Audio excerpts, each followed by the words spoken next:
Pidato akan saya mulai dalam hitungan 3, 2, 1. Assalamualaikum warahmatullahi wabarakatuh. Salam sejahtera bagi kita semua. Om Swastiastu, Namo Buddhaya, dan salam kebajikan.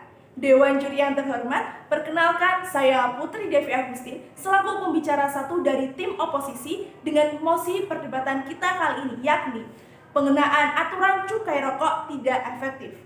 Dewan juri yang terhormat, perlu kita ketahui, pada mosi kali ini kita memiliki dua kata kunci, yakni aturan cukai rokok dan tidak efektif. Aturan merupakan suatu hal atau segala hal yang harus ditaati ataupun dijalankan. Sedangkan cukai rokok merupakan suatu pungutan oleh negara terhadap rokok ataupun terhadap produk-produk tembakau lainnya. Sedangkan efektif merujuk pada suatu hal berhasil ataupun manjur. Pada mosi perdebatan kali ini, saya selaku tim oposisi dengan tegas sangat menolak mosi perdebatan pada pagi hari ini. Dikarenakan mengapa Dewan Juri yang terhormat, justru dengan adanya aturan cukai rokok memiliki dampak positif bagi masyarakat lainnya. Perlu kita ketahui Dewan Juri yang terhormat, dari survei yang dilakukan oleh BPS menyatakan sebanyak 3,69% total keseluruhan perokok di Indonesia merupakan remaja usia di bawah 18 tahun. Begitu mirisnya bukan? Hal ini sama dengan artinya sebanyak 69% total remaja di Indonesia merupakan perokok. Dewan Juri yang terhormat, bagaimana Indonesia ke depannya dan bagaimana kita dapat menyongsong Indonesia emas pada tahun 2045 jika sebagian besar remajanya merupakan remaja aktif atau remaja perokok aktif. Dewan Juri yang terhormat, sudah tidak menjadi rahasia awam lagi bukan bagi kita semua bahwasannya dampak yang diakibatkan oleh perokok, khususnya dampak yang diakibatkan karena perokok menurunnya kesehatan. Dewan Juri yang terhormat, survei yang ditunjukkan oleh WHO menunjukkan 30% kematian dunia disebabkan oleh perokok atau setara dengan 17,3 juta jiwa yang meninggal akibat perokok. Hal ini akan diprediksi meningkat pada tahun 2030 sebanyak 23,3 juta jiwa yang akan meninggal akibat perokok. Oleh karena itu, saya selaku tim oposisi sangat tidak menyetujui mosi perdebatan pada pagi hari ini dikarenakan aturan cukai rokok justru memiliki atau berdampak positif bagi remaja-remaja lainnya atau bagi masyarakat lainnya. Sekian, terima kasih. Pidato akan saya mulai dalam hitungan 3, 2, 1. Pengenaan aturan cukai rokok secara rutin, persisten, dan konsisten akan mendorong harga rokok menjadi mahal dan justru akan berdampak baik pada berbagai sektor, yakni akan memunculkan efek positif dari sektor kesehatan, ekonomi, sumber daya manusia, dan kesejahteraan petani tembakau. Assalamualaikum warahmatullahi wabarakatuh. Shalom. Om Swastiastu, Namo Buddhaya, dan salam kebajikan. Dewan Juri yang terhormat, saya Alfa Iza Akbar Fariski sebagai pembicara dua dari tim oposisi dengan tegas menolak mosi kita pada kali ini mengenai pengenaan aturan cukai rokok tidak efektif.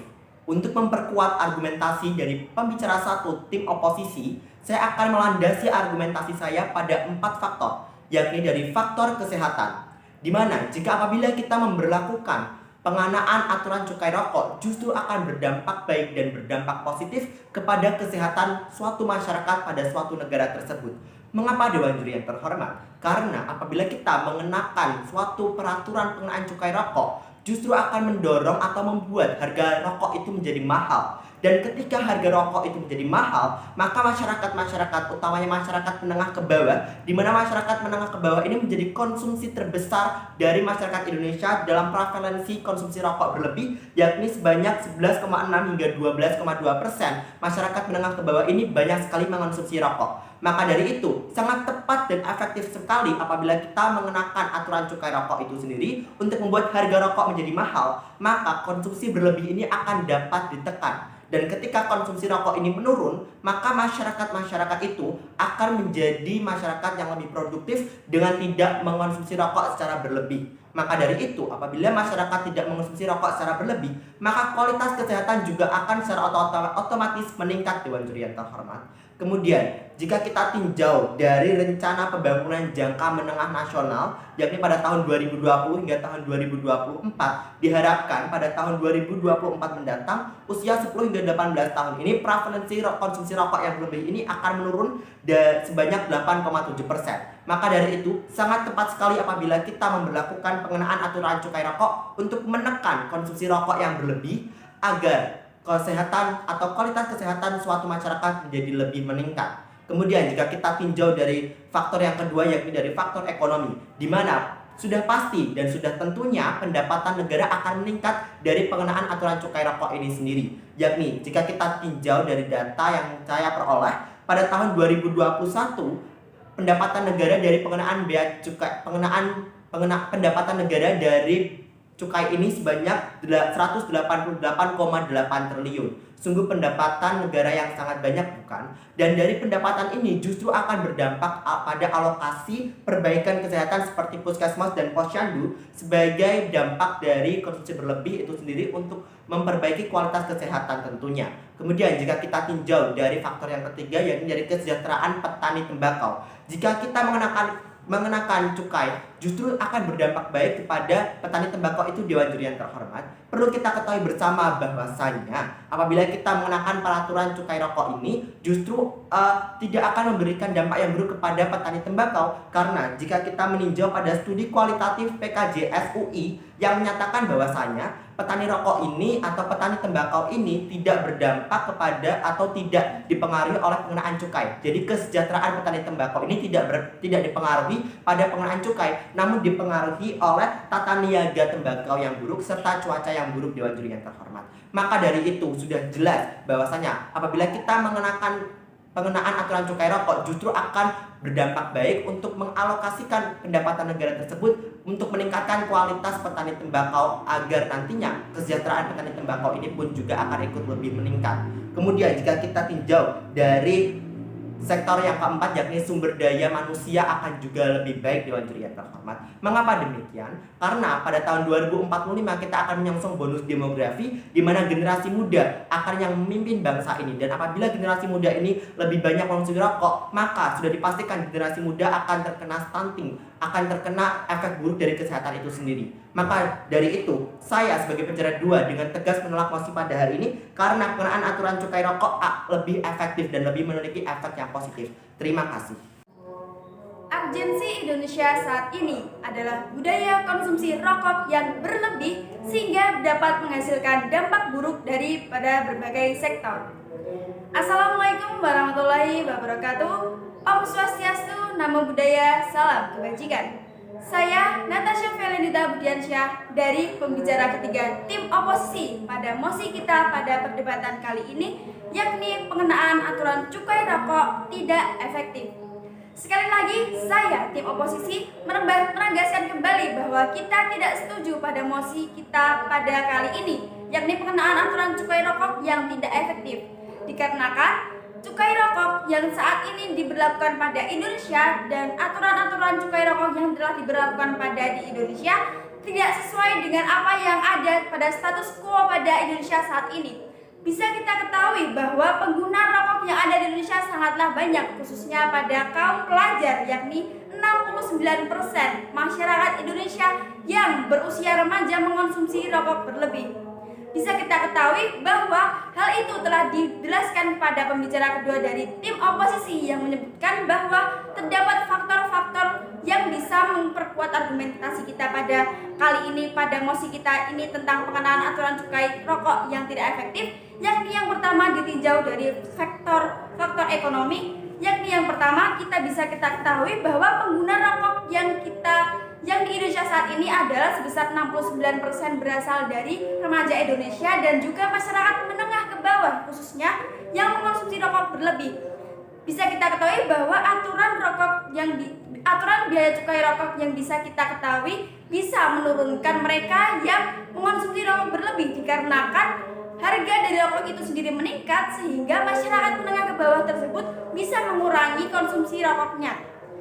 Dan pada ditinjau pada faktor kesehatan, bisa kita ketahui bahwa 30% bahwa masyarakat Indonesia meninggal akibat dari konsumsi rokok berlebih karena bisa menyebabkan gangguan pada sistem kekebalan tubuhnya seperti gangguan pada paru-paru, penyakit bronkitis dan juga lain sebagainya, dan bisa menyebabkan hal-hal yang tidak diinginkan seperti penyakit-penyakit yang ada di dalam tubuh mereka, sehingga sebagai remaja Indonesia tidak bisa menyongsong Indonesia emas pada tahun 2045 mendatang.